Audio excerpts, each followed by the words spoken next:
First of all, welcome to the Viper Theatre. We are really glad to have you here. We're glad to be here. And I would like to start with what could be an obvious question about your name, Experimental Dental School. It's very odd, it's very strange. I mean, wow, where does it come from? What does it mean? If it means anything. It doesn't have too much meaning, but I had a very evil dentist as a child. Very inexpensive dentist, maybe. Right. Who had a big gray comb-over hairdo. All right. And always forget to, I had some braces and he always forget to trim the, I don't know, it's just like... Alright, odd. That's really odd, yeah.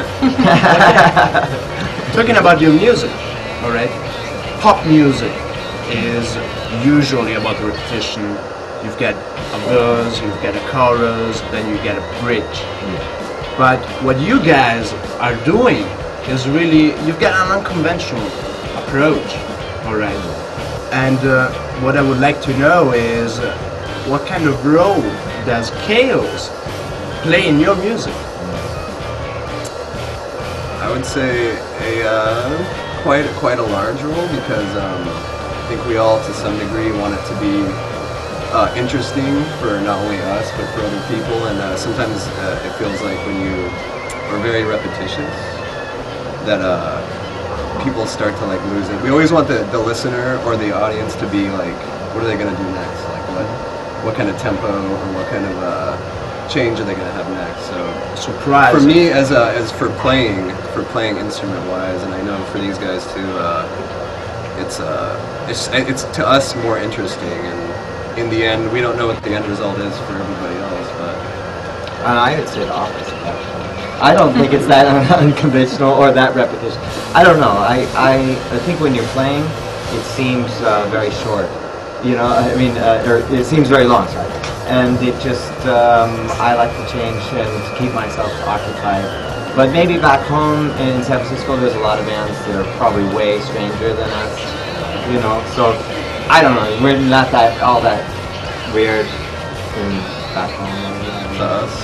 Yeah. It's not too weird to me, I don't know, because I've lived with the music for 8 years, you know? Alright. So, not so strange. Okay. You've got your new album out. Yes. Which is 2.5 Creatures. No, that's the last one. We have a brand new. You've got a brand new Oh, one. that came out like 2 weeks ago. 2 weeks ago. Oh my god! We have the vinyls. I have to know about that. Okay, I'm going to learn something from this interview. Tell me about the new album. Okay. It doesn't come out till next year, February. All right, in the U.S. Okay. In Europe, just for vinyl. The vinyl version is on our German label here, but it's out only in Europe until February. Then it'll be released on CD and vinyl internationally. Okay, could you already tell me something about this album? Yeah. It's called Jane Doe. Did you know Jane Doe? A Jane Doe? A Jane Doe is a missing person, a dead person, or something. A woman, yeah. But I'd say 2.5 Creatures was maybe complex and like maybe like a big thing of coffee, and this is more like espresso. All right. Okay. Clear some space. Very streamlined Okay. Yeah. But in a way, I think we are all a little bit more satisfied or happy with the result. As far as having the songs be interesting, and the record, to listen to the record as a whole, it be more interesting and more, in a way, more accessible for many different people. There's a lot of different kinds of things, a lot of different sounds, and we took a lot of time to do overdubs and make it. We just took a lot of time to do the vocals and all the extra stuff with it, and create like a. It's not just drums, guitar, and vocals, and it's not really a straight rock record, but We spent a lot more time. Yeah. Okay. Well, could you give me actually your? I mean, you're working in the business, all right? And could you give me an inside view of the nowadays crossover scene? I mean, you're in it. Right. You have an inside view. Okay. For music, what do you mean, like mainstream music and underground music? Underground music. You know, we're kind of on an island all by ourselves. We don't pay attention so much, you know? Like, I personally, I can say, I like to just make music on my own. And really try not to pay too much attention. I listen to music that I like that's probably underground, but maybe some mainstream music too. But I wouldn't know anything about the larger picture, you know? Okay. Because we just create music kind of for ourselves. For your own. Yeah.